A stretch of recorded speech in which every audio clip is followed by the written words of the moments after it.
Assalamualaikum warahmatullahi wabarakatuh. Welcome Lur, selamat datang di channel ini dan kita kali ini akan membahas tentang jaringan komputer ya ini. Ya, masih layer 1, tapi kita akan bahas mengenai transmission rate ya. Rate transmisi. Oke, lanjut. Ganti dulu yang kecil orangnya. Nah, ini ya. Eh, Bahasan kita meliputi physical medium, layer 1 device, dan network topology. Ini udah kita bahas. Cuman dua lagi tidak tertulis di sini, tapi penting ya. Nah, kita refresh lagi ingatan kita tentang physical layer. Ya. Layer fisik itu yang paling bawah, dia berhubungan dengan medium, ya, berhubungan dengan signaling dan binary transmission. Nah, ini yang akan kita bahas kali ini ya. Signaling ini udah kita bahas di pertemuan yang 3A, encoding decodingnya juga, physical topology sudah kita bahas di 3B, dan sekarang kita akan bahas transmission rate dan mode transmisi di 3C video ini. Oke. Nah, apa itu transmission rate? Dia mendefinisikan how fast, seberapa cepat ya kecepatan transfer data gitu ya. Dan kemudian medium transmisi ada simplex, duplex dan half duplex ya. Sampai sini aja. Nggak ada triplex ya. Apalagi multiplex ya. Multiplex itu di komputer ada, apa di sistem elektronik ada. Tapi triplex nggak ada. Triplex adanya di tukang mebel. Oke, lanjut. Nah, transmission rate, seberapa cepat kecepatan mengirimkan mengirimkan data ya. Unit kecepatan transmisi ya, unitnya atau satuannya itu adalah BPS ya, bukan Biro Pusat Statistik lain-lain ya. BPS itu panjangnya bit per second ya. B-nya B kecil. Nah, ini yang harus diingat nih, B-nya B kecil, bit per second. Unit yang lebih besar dari BPS adalah kbps, ada mbps, ada gbps ya. Ini kilo, ini mega, ini giga. Teknologi sampai saat ini baru sampai giga. Mungkin nanti ada tera mungkin ya.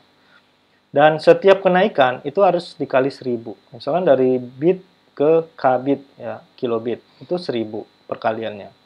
Terus dari kilobit ke megabit berarti kali 1000 lagi ya. Berarti dari BPS ke mbps itu kenaikannya 1.000.000 kali gitu ya, 1.000.000 kali lipat. Dan seterusnya. Ya, perkaliannya 1000 per tingkatan. Mungkin bisa buat ini ya, tangga ukuran dulu waktu kuliah waktu zaman SD kan ada pelajaran ukuran ya, tangga ukur mulai dari kilometer, apalagi ya, hektometer ya, apalagi dekameter, kemudian meter ya, dari kilometer ke meter itu kan jaraknya 1000 gitu. Ini sama ya. Dari bit per kilobit, dari kilobit ke bit itu jaraknya 1000. Kemudian untuk ukuran data ya, data size atau ukuran data, unitnya atau satunya adalah byte, B-nya besar ya. Unit yang lebih besar adalah kilobyte, megabyte, gigabyte, terabyte ya. Mungkin nanti ada petabyte gitu ya. Nah, setiap kenaikan itu perkaliannya 1024 ya. Kenapa 1024? Karena dia biner ya, binary. Kalau binary itu kan pangkat 2 gitu ya. Nah, ekivalensinya ya antara byte sama bit, 1 byte B besar itu sama dengan 8 bit atau B kecil. Oke, jelas ya. Ini konversinya. Oke. Nah, cara pengukuran atau penghitungan ini kan byte ini agak susah ya kalau 1024. Makanya dalam apa ya? Dalam pembahasan jaringan itu kita bisa hitung dalam dua cara ini. Pertama dalam SI atau dalam satuan internasional dan B10 ya dalam desimal. Kita hitung 1 kilobyte itu sama dengan 1000 byte ya, 1000 pangkat 1 atau 1000 byte. Supaya apa? Supaya mudah ya. Jadi kita ngitung nggak usah pakai kalkulator lagi ya. Jadi cepat ngitungnya. 1 kilo sama 1000 byte gitu. Nah, tapi dalam perhitungan komputer dalam binary ya, program binary ya atau basis 2, itu 1 kilobyte atau 1 kilobyte sama dengan 2 pangkat 10 bytes atau 1024 bytes ya. Jadi 1 kilobyte sama dengan 1024 bytes. Nah, ini asalnya tadi ya. Perkaliannya setiap kilo, mega, giga itu naiknya 1024. Di mana kita lihat perhitungan seperti ini? Nah, kalau kita cek ukuran data yang kita simpan di komputer, ya itu kenaikannya pakai ini, ya. Nggak pakai ini, bukan yang ini, tapi ini. Tapi kalau untuk perkiraan-perkiraan kita menghitung, kita bisa pakai yang ini, ya. Perkaliannya ordernya 1000 untuk memudahkan. Jelas ya? Nah, ini sama ya. Ini dengan ini sama. 10 pangkat 3 kilobyte ya. Atau 1000 byte ya. Atau ini sama lah ya. Oke. Kalau byte itu 10 pangkat 0 ya. Kalau kilobyte 10 pangkat 3. Jadi naiknya 10 pangkat 3, 10 pangkat 6, 10 pangkat 9 ya. Tadi ya 1000 kali 1000 lagi kalau naik ke mega, kali 1000 lagi kalau naik ke giga dan seterusnya. Oke. Kemudian kalau yang bytes yang basis 2 itu 2 kalau di sini bilangan basisnya 2, 2 pangkat 10. Ya kalau bytes 2 pangkat 0. Oke. Nanti kalau ke megabytes berarti 2 pangkat 20 gitu ya. Bener nggak sih? Bener ya? Ya kan? 2 kali 10 kan 20 ya. Oke, lanjut. Nah, contoh nih ya, contoh soal. Jadi kalau kita menghitung ini, kita bisa pakai yang SI aja ya. Ini adalah cuplikan nih video jaringan komputer 2 ya, Jarcom 2 ya. Nah, ini yang merah, ini adalah bar video playing-nya ya. Player kita udah sampai mana? Ini barnya yang warna merah. Kemudian yang putih di depannya, ya, dia akan ditimpa oleh yang merah. Yang putih ini adalah kecepatan streamingnya, streaming data atau loading data dari internet disimpan ke memori komputer. Jadi pada saat kita memainkan, itu tidak lag kalau yang putihnya ada di depan yang merah. Tapi kalau yang merahnya cepat, yang putihnya ini kesusul, itu nanti akan terputus-terputus kita nonton videonya. Ya, tahulah mestinya ya. Oke. Nah, contoh pertanyaan. Berapa lama waktu yang dibutuhkan untuk bar yang putih ini, ya, bar yang putih, bar streaming dari video YouTube, ini akan penuh, ya, penuh sampai sini maksudnya. Kalau, ya, kecepatan akses pakai data lewat Indosat Ooredoo. Haha, Indosat, halo Indosat. Ini saya mention loh ya. Saya endorse juga nih. Cepet. Kalau kayak ini lambat sih. Kecepatan saat itu adalah 512 kbps. Ya, ukuran videonya 512 megabyte. Ya, B-nya besar. Ini B-nya kecil. Ya, kilo. Ya, KB kecil, MB besar.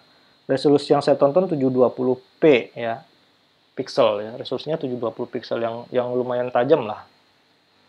Nah, bagaimana cara menghitungnya? Nah, ini ya solusi. Nah, ini cara mulai dari SD, SMP, SMA kan kayak gini ya. Diketahui. Speed atau kecepatan S sama dengan 512 kb, B-nya kecil, ya, per second. Size atau volume, ya, vol, sama dengan 512 juga, MB, B-nya besar. Ditanya berapa waktunya? Nah, coba kita hitung. Ya. Speed atau kecepatan adalah volume per waktu. Ya. Kalau kita lihat ini kan speed volume, ya, kilobit itu volume, S itu waktu. Jadi volume per waktu. Kalau ditanya waktu, kita balik ke rumusnya. Time-nya pindah sini. Berarti time sama dengan volume per speed ya. Nah, kita masukkan ke dalam rumus angka-angka yang diketahui ya. Time sama dengan volume tadi berapa? 512 mega B besar. Kemudian speed-nya 512 K-nya kecil. Oke. 512-nya udah sama, bisa dicoret, coret jadi satu-satu. Kemudian yang nih, MB-nya besar, KB-nya kecil. Pertama M-nya kita jadikan K dulu, berarti 1000 KB ya kan. 1000 KB. Di sini KB B-nya kecil, berarti B-nya harus kita samakan ya. B besar ke B kecil dikali 8 ya. Jadi 8 KB, 1000 kali 8. Terus KB udah sama-sama KB dicoret ya. Terus S yang ini karena saya tulis ke kanan ke samping jadi S-nya nggak kelihatan ya. Tapi kalau per-nya ke bawah, S-nya kelihatan. Nanti S yang paling bawah ini akan naik ke sini ya. Kalau di sini per KB per S, nanti S-nya naik ke atas. Nah, sehingga hasil perkalian ini adalah 1000 kali 8, 8000 S atau 8000 detik. Ya. Kita jadikan menit, 8000 bagi 60, ya hasilnya 133,33 menit. Atau jadikan jam, 133 menit itu sama dengan 2 jam 13 menit. Wah, lama dong. Masa videonya cuma 1 jam, downloadnya 2 jam? Nah, ini dia nih yang penyebab kita nonton itu nunggu, muter-muter dulu YouTube-nya gitu ya. Atau nunggu putus-putus gitu ya. Karena apa? Karena kecepatan video playing-nya cepet, yang merahnya cepet, yang putihnya lambat. Bah, gimana nih Indosat? Masa kayak gini sih nontonnya? Nggak gitu juga. Ini kan contoh soal. Ya. Kok lambat sih? Nah, realitasnya kecepatan download dari jaringan GSM saat ini sudah sangat baik ya, karena teknologi LTE ya, atau 4G-nya GSM. Nih, saya sampaikan nih real pengukuran. Pengujian speed test ke server di Amerika dapat downloadnya 23,05 Mbps nih ya. Download 2305. Uploadnya 19,87 ya. Ukuran datanya 404. Ukuran ping ya 404. Ping ini maksudnya kita ngirim datanya kecil aja ya. Defaultnya kalau nggak 32 kilobyte, 64 kilobyte. Jadi sangat kecil, makanya dapatnya cepat. Kalau lebih besar nanti agak turunin. Biasanya sih gitu. Nah, ini nama servernya ya, Simnet di Amerika. Ya, kalau Indonesia saya nggak cek ya, tapi saya cek yang server luar negeri karena YouTube ada di luar negeri. Terus providernya adalah IM3 Ooredoo. Nah, Bos Fufu, ini saya mention loh ya produknya. Ya, saya uji, dipromosin loh ini. Semoga nanti saya dapat bantuan kuota untuk upload video-video pembelajaran ya. Untuk mencerdaskan kehidupan bangsa loh Bos Fufu ya. Oke, Bos Fufu, ditunggu ya, ditunggu loh. Ini nanti saya mention di Facebook nih. Oke, untuk teman-teman, ini ya link yang saya gunakan www.speedtest.net. Nah, silakan nanti uji masing-masing. Oke, lanjut. Jadi kalau saya pergunakan 23 Mbps, kira-kira berapa kecepatannya? Mari kita ulangi kalkulasinya dengan real speed. Ya. Diketahui speed yang baru 23 Mbps. Volumenya tadi 512. Ya. Ditanya waktu. Kita jawab, speed sebenarnya volume per waktu. Waktu sebenarnya volume per speed. Balikin ke sini. 512 mega ini adalah volume bagi 23 Mbps B-nya kecil. Ya. Nah, karena sudah sama-sama M-nya udah bisa nih dicoret nih. Ya. Tinggal B-nya aja yang diganti ya. B besar ke B kecil kali 8 ya. 512 kali 8 MB. B-nya udah kecil. Ini B-nya udah kecil. Udah sama kan? Coret. S paling bawah bisa naik ke atas. Kemudian 4096 ini hasil perkalian 512 kali 8 ya. Kita bagi 23, hasilnya 178 detik ya. Silakan dicoba cari sendiri nanti ya. Kalau 20 aja, 20 kali 100 kan udah 20 kali 200 kan udah 4000, kira-kira sama kan.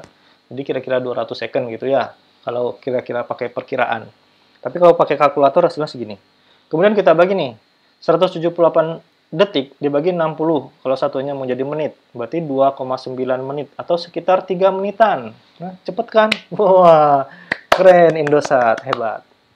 Sayang Indosat udah terbang ke Qatar ya. Mudah-mudahan kita bisa beli lagi nih sesuai dengan janji Pak Jokowi mau beli kembali Indosat. Karena itu saya promoin nih. Biar teman-teman dukung kita beli lagi Indosat karena internetnya cepat. Sayang kan.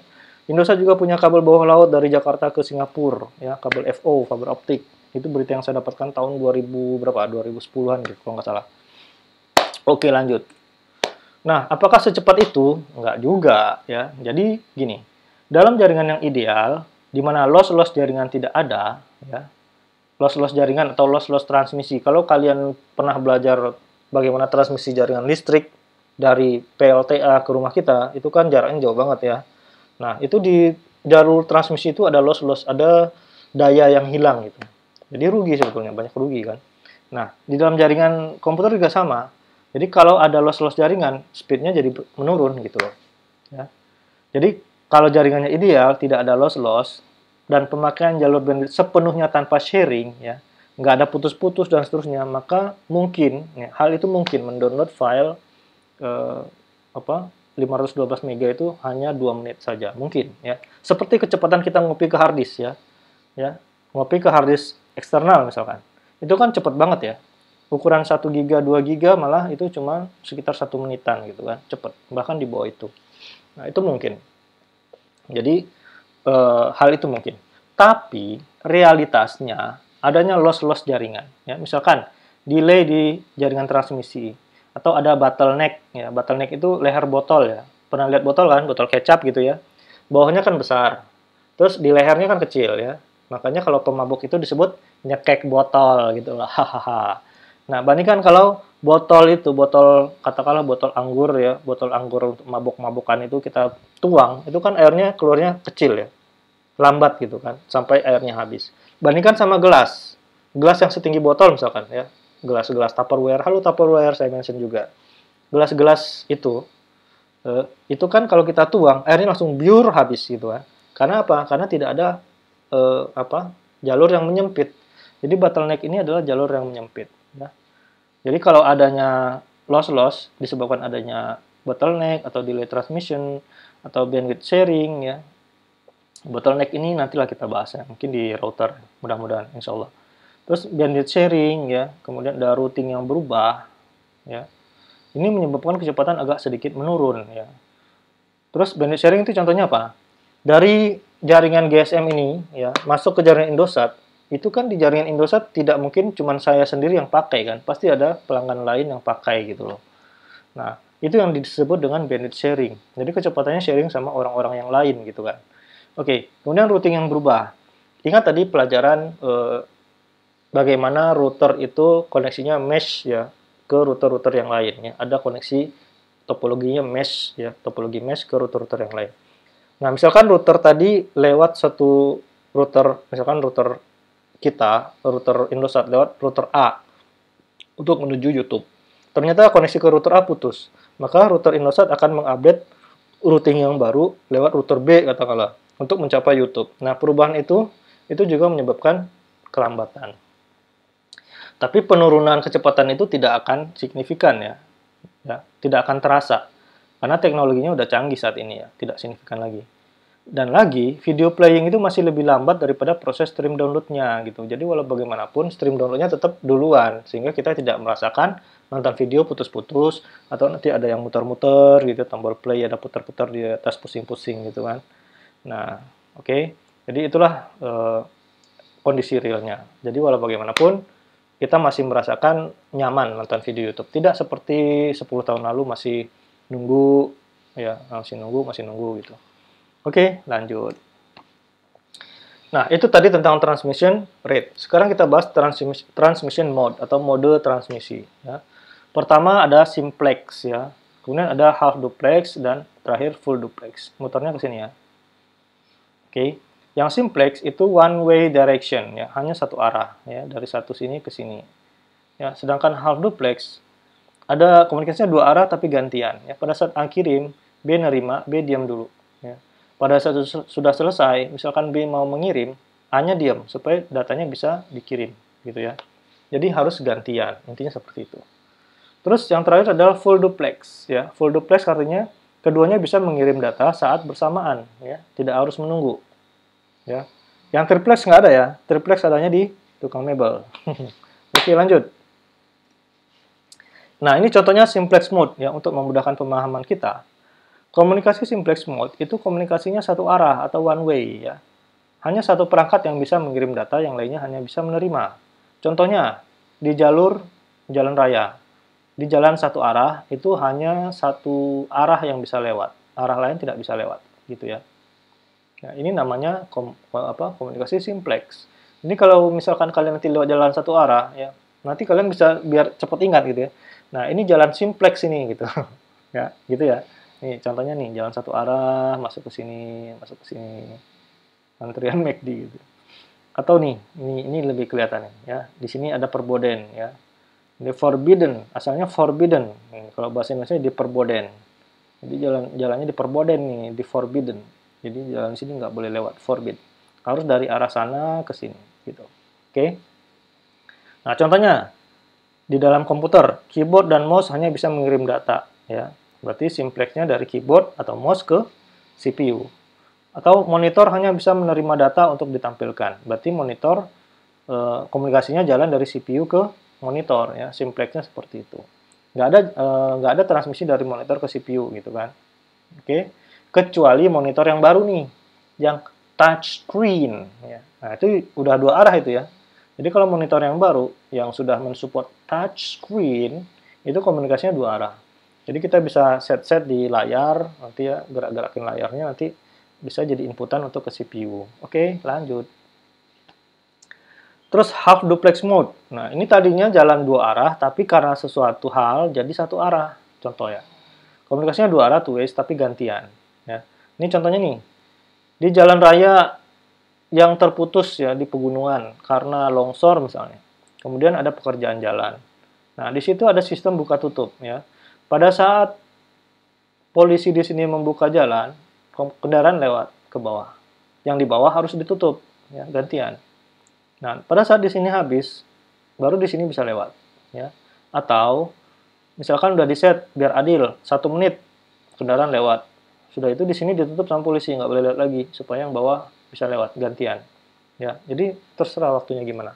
Nah, intinya itu yang komunikasi half duplex, gantian, ya. Nah, ini contohnya nih, ada polisi yang menjaga, ya, jalannya satu arah. Terus bagaimana yang dua arah? Nah, ya. Nanti kita bahas yang duplex ya. Jadi perangkat lain baru bisa mengirim data saat perangkat pertama sudah selesai mengirim atau dalam kondisi diam. Ya. Jadi yang ini, yang dari bawah, itu bisa melewatkan kendaraan kalau yang di atas sudah diam atau sudah habis kendaraannya, gitu loh. Ya. Jadi ini contohnya. Terus kalau dalam dunia elektronik, contoh komunikasinya adalah komunikasi radio amatir. Ya. Misalkan polisi di sini nih, untuk ngasih tahu polisi yang di atas ini, break Kijang 86, Kijang 86, di sini Rusa 96, ganti. Oke, break, gimana kabarnya Rusa 96? Di bawah ada komputer, di bawah ada mobil yang mengantri. Di sana bagaimana, sudah bisa load belum? Nanti yang di sini jawab lagi. Oke, diterima, di sini masih banyak, kita masih buka, ganti. Di sini balas lagi. Baik, kita tutup dulu yang di sini, ganti. Nah, gitu ya. Jadi komunikasinya gantian. Jadi ada ganti gitulah. Kalau komunikasi radio amatir. Atau pakai walkie-talkie. Bedanya apa? Radio amatir sama walkie-talkie. Kalau radio amatir ini itu jangkauannya panjang karena dia pakai pemancar, bisa kilometer. Kalau walkie-talkie itu jangkauannya pendek ya, karena dia pakai antena yang nempel di dalam perangkat walkie-talkie-nya aja gitu. Jadi ini biasanya komunikasi dalam proyek gedung bertingkat ya, paling pakai walkie-talkie. Kalau pakai radio amatir yang polisi ini, radio amatir. Ya dia pakai frekuensi tertentu ya, lewat gelombang radio. Oke, lanjut. Ada pertanyaan? Kalau ada pertanyaan tulis di kolom komentar di bawah. Kemudian yang full duplex, ya kalau tadi half duplex, setengah duplex, kalau ini full duplex. Contohnya apa? Nih, bayangkan saja jalan yang kayak gini nih, ya, jalan raya yang luas seperti ini. Ini di mana nih? Ini adalah Jalan Raya Kelok 9 ya, yang dibangun pada zaman Pak SBY, dimulai dari zaman Ibu Megawati. Malah sebelum itu ya. Kalau nggak salah saya dari tahun 2001 udah mulai ketok palu itu. Terakhir selesainya sekitar tahun 2000 berapa ya? 2011 ya kalau nggak salah. 2011 2012 lah. Lama, 10 tahun. Karena memang rumit ini ya, rumit pembangunannya lewat di tengah-tengah lembah ini ya, pinggir jurang seperti ini. Rumit banget lah. Ya udah, kita nggak bahas rumitnya. Kita bahas komunikasinya. Di sini kendaraan bisa lewat dari arah atas maupun dari arah bawah tanpa harus buka tutup. Nah, itu yang namanya full duplex ya, secara bersamaan. Atau jalan tol. Nah, kalau jalan tol apa? Jalan yang dengan bandwidth yang sangat besar. Yang jalur ke utara dengan yang jalur ke selatan itu semuanya bisa lewat dan bisa cepat ya, kencang. Jadi kalau bandwidthnya besar ini kendaraan juga bisa kencang kan, gitu loh. Ya, artinya jaringan pita lebar ya. Bandwidth itu artinya pita lebar ya, lebar pita. Jadi bandwidthnya besar. Ini contohnya. Ya. Nah, kedua perangkat itu dapat mengirim data secara bersamaan. Contohnya, kalau di jaringan komputer, jalur komunikasi itu dibagi dua bandwidthnya. Misalkan kalau pakai kabel koaksial, itu kan kabelnya cuma satu ya. Tapi bandwidthnya dibagi dua ya untuk kirim dan terima. Kemudian, atau memiliki dua jalur yang terpisah untuk kirim dan terima data. Ada transmit dan receive, contohnya kabel UTP. Ya. Ada TX, transmission, dan RX untuk receive-nya. Ya. Jadi, kabelnya terpisah. Saya agak lupa tuh. Kalau nggak salah tuh kabel pasang satu itu untuk transmit, misalkan pasangan kedua, ya, yang satu misalkan 1-2, yang pasangan kedua misalkan 3/6, itu untuk receive-nya. Terus contohnya adalah komunikasi telepon PSTN ya, kalau di elektronik. Ya. Telepon yang halo-halo ya, yang dipencet tapi ada kabelnya masuk ke dinding, itu pakai jaringan Telkom ya, itu kita sebut dengan komunikasinya full duplex ya. Oke. Nah, take home message. Coba ya, ini untuk Anda sendiri ya. Coba hitung perkiraan waktu yang saya butuhkan untuk mengupload video saya sebelumnya atau jaringan komputer 1 ke YouTube server. Filenya berukuran 805 MB, ini real ya. 805 MB, gede kan? Makanya Pak Fuad, Anjo Fufu, saya pakai Indosat Oredo loh untuk mengupload video-video kuliah ini. Disupport dong dengan bandwidth-nya, bantuan untuk dosen ya.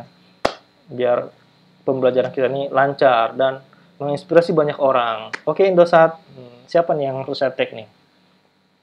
Ntar saya mention di Facebook atau nanti saya mention ke Indosat Care di Twitter. Udah lanjut.